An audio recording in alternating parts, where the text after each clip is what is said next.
नौशर फिरोज खान खबर शामिल की मंसूर मलिक की रिपोर्ट मुताबिक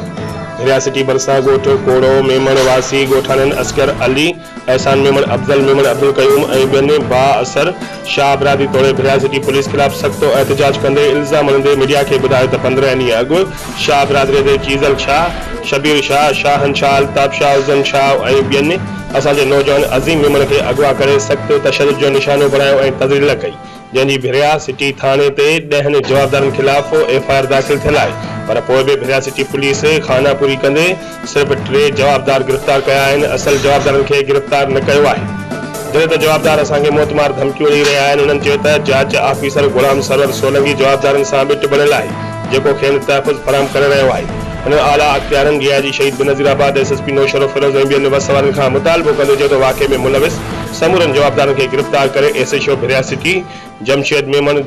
ऐं केस जे जांच ऑफिसर गुलाम सरवर सोलंकी के फौरन हटाए वञे ॿी सूरत में नेशनल हाईवे ब्लॉक करे धरनो हणंदासीं।